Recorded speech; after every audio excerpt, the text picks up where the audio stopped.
ang katotohanan sa likod ni House Speaker Martin Romualdez na kapag ito ay tumakbo bilang presidente ay nakakaawa ang ating bayan dahil super duper talaga itong napakakurap na opisyales, napakagaman dahil sarili mismo nilang bayan ay hindi maayos-ayos magpahanggang ngayon dahil puro bulsa na lang ang iniisip niya. Kaya tayong mga kababayan ay mag-isip na maayos at maging wais sa taong karapat-dapat na ihalal. Kaya ngayon ang mga kababayan natin ay gising na at hindi na ito natakot na magpahayag ng mga saloobin laban kay House Speaker Romualdez. Sabi niya ate, tanong ko sa'yo, anong ginawa sa'yo ni Speaker at ganyang ka makapanira sa kanya? Sobra yung paninira mo dahil lang sa pamilyang Poon Duterte. Excuse me, FYI, wala akong pakialam sa mga Duterte. Alam mo ate, taga Leyte ako, waray ako. Dati naming congressman yan. Ang mga Romualdez ay namumuno sa District 1 sa Leyte mula sa magulang nila. Mula kay Biho at saka kay Kukoy, mga magulang nila, Alfred Romualdez, Martin Romualdez, magpinsan yan, nagpapapalit-palit lang sa posisyon sa Leyte. Sa ilang dekada, walang nangyaring maganda. Sa District 1 ng Leyte, hanggang ngayon, pangit pa rin ang Leyte. Walang kaklas-klas, di ba? Mahirap na municipality, mahirap na city. Paano mga kurap ang pamilyang Romualdez sa Leyte?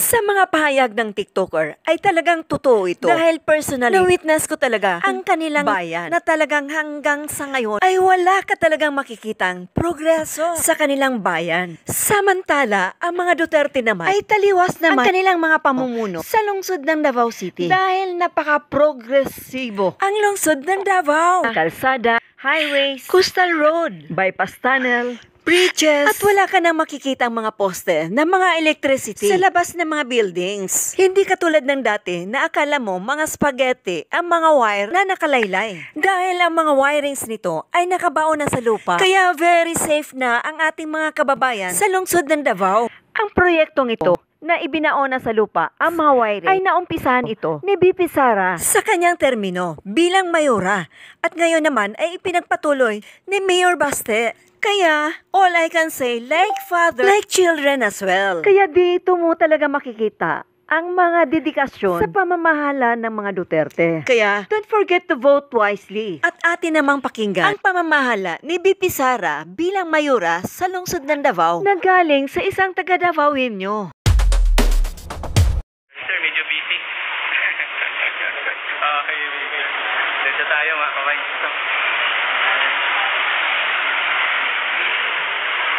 Hi, idol. Pwede na may turbo? Baka kali-survey lang kami. May kausap siya. May ka-message, so diretso lang tayo. Ito si ma'am. Ayan. Hi ma'am, magandang araw. Morning, kali-survey lang po kami.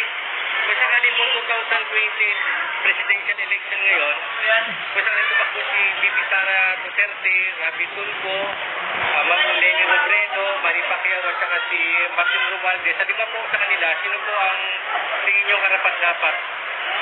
Dapat si Duterte. Dalawa po, isanay na ako sa kanila. BP Sara? Oo, kasi si BP Sara, disiplinado ang mga tao. Mula nung kapirmaran din namin nung si Duterte dati, wala man lang dito nang na-stop. Ako ng mga tao, kasi disiplinado. May sa Mindanao, ganun siya sa amin. Wala kaming ganyan-ganyan doon na inaapuso. Kasi si Duterte, matapang na sa lugar. Gusto niya pagtay-pagtay na. Pag magkasala ka, kasala. Yun ang patagalan niya. Yun ang maganda kasi pagdating sa mga ganito, hindi naman kami mga bindot, hindi kami kababian, hindi naman inuuli na sa Mindanao, hindi kami makapita na inuuli, dito lang sa Maynila. Maya-maya lang kami huli, ayaw pang negosyo namin, pinapaitis yan. Dito pinukuha yung pagkain ng mga bata sa araw-araw, bago. Tapos hindi kami takbo ng takbo, paano ikakainin namin? Namamaitis kami araw-araw. Tapos lahat ng mga bindot, butante dito, hindi kami nakapagtinda dito pati. Lahat kami dito butante dapat, yun ang pinangalagaan. Kaya alam nito sir, ang mga bindot, butante. Hindi kami nakakapalapag-lapag dito pag nag-ano namin yun, yung mga kapitan dito ang nag-ano, request namin na pulang sila sa certificate ng kaya mas marami ang pagkante kaya ang mga vendors kaysa mga establishmento. Kasi yan, mga ano lang yan sila, mga kumpil, ang sala dito vendors nagkalat. Kaya ngayon ang ano namin na bakit ang vendors hindi tinutulungan. Dapat kami binigyan ng tulong kasi lahat kami dito nagsigap na makakain ng mga anak ng pag-aaral. Para ng mga anak ng mga iman dito kinukuha, yung sincere, dito ko makikita po. Namamaipos kami po para na maka-provide araw. So para sa inyo ma'am, si BP Sara po ang gusto niyo? Yun, gusto namin kasi disiplinado bukod sa maawa siya. Doon sa atin, humingi kami ng tulong. Bukod ang opisina doon na ito, gano'n, sabi ni Duterte, hindi sa ano ng, ano pa yun dati si Duterte. Anong gusto ninyo ma? Financial o gamot? Pag sinabi mong gamot, ay permahanin na Sara ang gamot. Na doon ka sa, sa gamot na kukunin. Pero pag sinabi mong financial doon, sa financial yung kukunin. Automatic wala ng tax doon na mapupunta mo sila dito kukunin. Direct makuha yun. Kung ano yung nilagay dyan sa ano niya yun na makuha.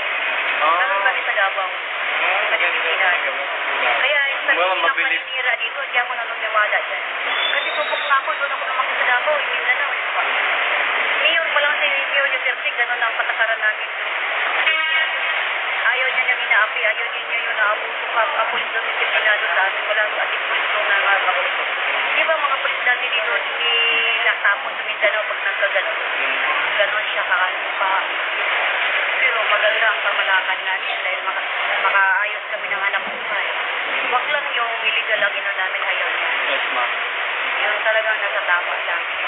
Kagaya ng anak buhay na pinapawisan na yun ang na makakain ng maayos ang pamilya. Eh dito, upisan mo naman kami, maya-maya ng namba na tapos 5 days na rin araw-araw, manigilin lang kami sa ito. Kaya minsan yan, ang gano'n namin doon na, doon kami sa Mindanao, hindi yan. Uulat, what's new? Sa hindi pa nakapag-subscribe, follow, and share, huwag niyong kalimutan na tangkilikin upang patuloy na makapaghatid ako ng magandang balita.